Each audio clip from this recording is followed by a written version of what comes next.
Bonjour, nouvelle leçon proportionnalité et fonction linéaire. Tout d'abord, premièrement, nous allons faire une synthèse sur la proportionnalité, c'est-à-dire sur tout ce que vous avez vu en 6e, 5e et 4e. Donc rien de nouveau, une situation de proportionnalité, c'est une situation où il y a une croissance régulière, d'où le mot de linéarité. Nous pourrions dire situation proportionnelle ou situation linéaire.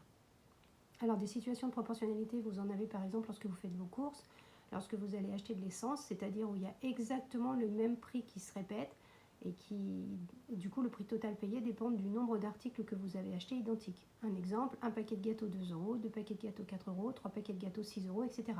Si vous n'avez pas de réduction, si vous n'avez pas de gratuité, eh bien il y a proportionnalité. Situation qui ne l'est pas, eh bien vous allez sur le marché, 1 kg de pommes 2 euros, 2 kg de pommes 4 euros, le troisième kilo est gratuit.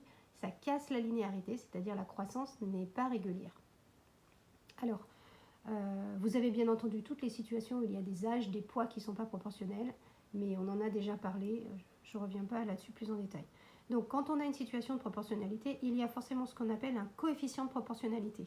Ce coefficient de proportionnalité, il intervient dans les définitions qui est ici, c'est-à-dire deux listes de nombres sont proportionnelles lorsque l'on obtient chaque nombre de l'une en multipliant le nombre correspondant de l'autre liste par un même nombre, et ce nombre c'est celui que j'appelle le coefficient de proportionnalité. Vous le voyez apparaître ici. Pour vérifier que j'ai proportionnalité, je dois vérifier que le rapport qu'il existe entre 5 et 3, 20, 12, 25 et 15 est exactement le même. J'ai plusieurs possibilités. Le premier calcul que je peux faire, c'est vérifier que 3 sur 5 égale 12 sur 20 égale 15 sur 20 et je trouve 0,6. Je pourrais faire le contraire, vérifier que 5 sur 3 égale 20 sur 12 égale 20 sur 15, mais je vais trouver ici 5 tiers, c'est-à-dire un nombre qui ne se termine pas, donc je préfère faire mon calcul dans ce sens-là.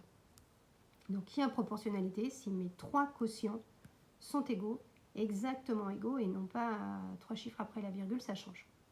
Alors, lorsqu'il y a proportionnalité, il y a une propriété qui est extrêmement intéressante, c'est qu'il y a égalité des produits en croix. Alors je ne dis pas je fais le produit en croix, je parle d'égalité des produits en croix. C'est-à-dire, lorsque j'ai quatre nombres comme ceci, on l'a déjà vu quand on a fait Thalès, qu'est-ce que c'est que l'égalité des produits en croix? Eh bien, quand je vais multiplier A et D, je vais trouver exactement la même chose que lorsque je vais multiplier C et D. D'où ici l'égalité. A fois D égale B fois C.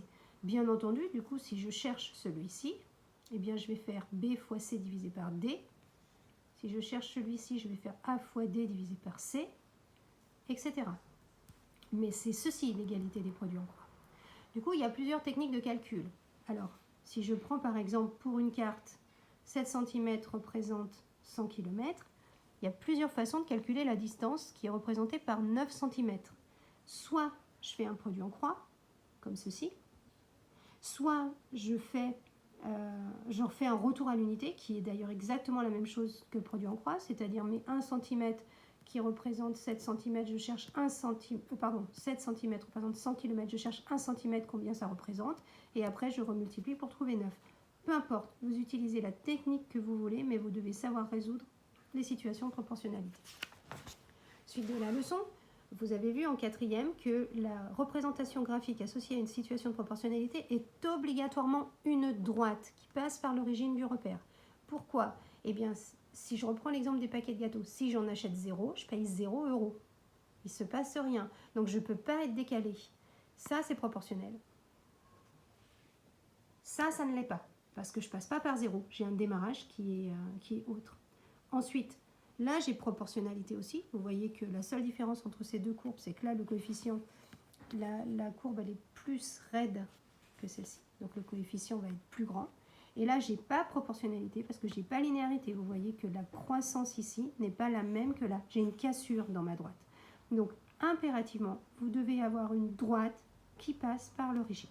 Voilà le retour sur la proportionnalité. Je vous laisse recopier ce cours qui vous est envoyé en PDF et faire les exercices correspondants. Je reste à votre disposition. Bonne journée.